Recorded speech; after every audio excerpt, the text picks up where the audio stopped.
Masalah kaki-kaki Honda Accord Selo bunyi saat melewati jalan rusak atau jalan yang berlubang. Oke, gua Nanang Usairi masih di GK Otomotif Bumper dulu.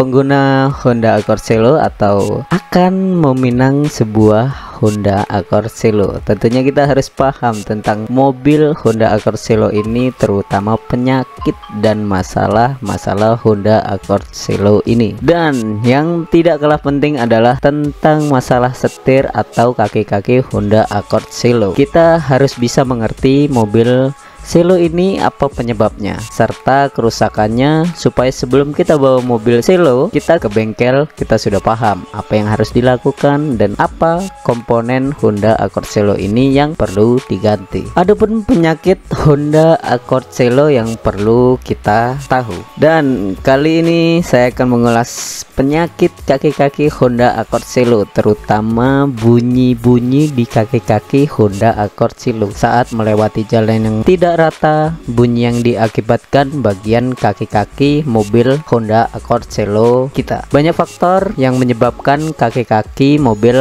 Honda Accord Selo ini berbunyi. Oke, tentunya sebelum kita membawa Honda Accord Selo kita ke bengkel kaki-kaki, kita harus paham penyebab kaki-kaki Honda Accord Selo ini berbunyi dan dari mana asalnya bunyi di kaki-kaki mobil Honda Accord Selo. Agak susah ya nyebut kaki-kaki.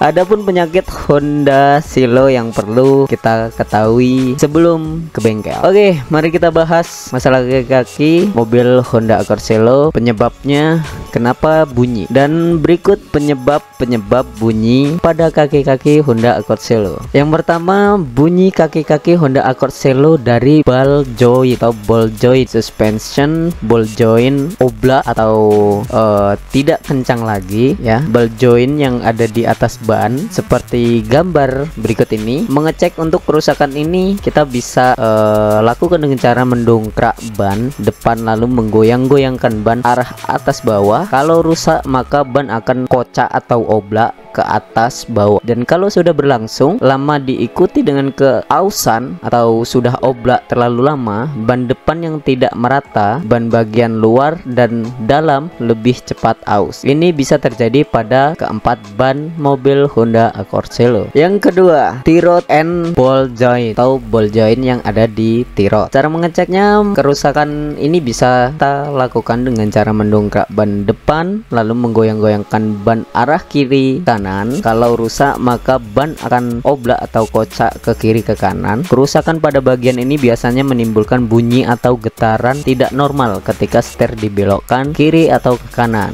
Ini terjadi hanya pada roda depan saja yang ada pada Honda Accord Selo. Dan yang ketiga, rack end atau penghubung T-rod dengan power steering. Untuk cara mengeceknya sama dengan nomor 2 yang kita lakukan, tapi bunyinya kocak bersumber di bagian dalam. Biasanya kalau lewat jalan keriting atau tidak rata atau jalan rusak, bunyi-bunyi seperti bunyi klek klek klek klek klek. Dan yang keempat, sok Honda Accord Selo yang sudah mati. Kalau kondisi yang sudah parah biasanya diiringi dengan bunyi-bunyian yang merdu dan mobil yang rasanya nggak karu-karuan bila lewat jalan gelombang, apalagi gas jalan dengan kecepatan tinggi. Gelombang dan berkelok-kelok dibutuhkan nyali yang besar untuk melaluinya dengan kecepatan tinggi. Dan yang kelima atau yang terakhir yaitu bearing roda kocak. Cara mengeceknya untuk kerusakan ini dapat dilakukan saat ban depan tergantung dengan memutar ban depan dengan tangan. Jika terjadi kerusakan akan ada bunyi yang makin membesar jika ban diputar lebih cepat. Dapat juga kita rasakan pada saat melewati jalan yang mulus, terdengar suara yang bersumber dari ban seirama dengan kecepatan mobil. Itu dia sobat, kerusakan pada part yang menimbulkan bunyi-bunyian merdu pada kaki-kaki mobil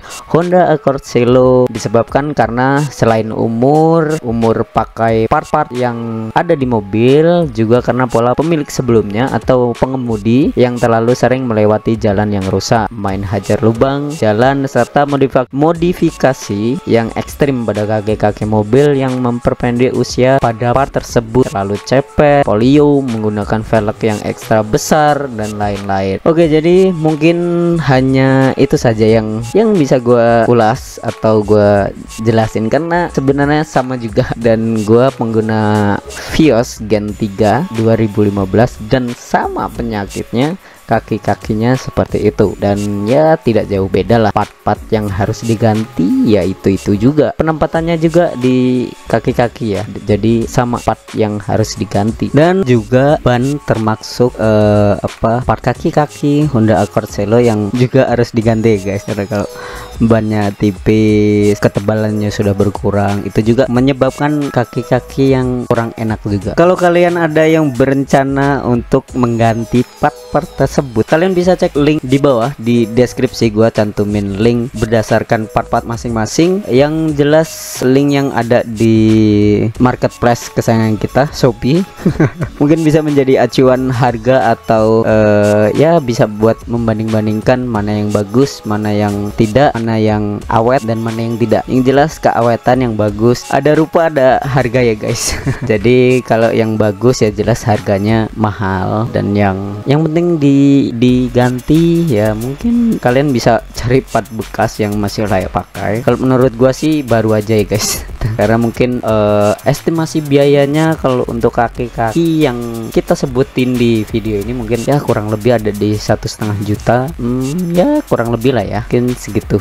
Jadi dan mungkin itu saja untuk video kali ini, dan jangan lupa untuk tombol subscribe, like, and share kalau bermanfaat. Terima kasih sudah menonton. Gua Nanang Seri, GK Otomotif.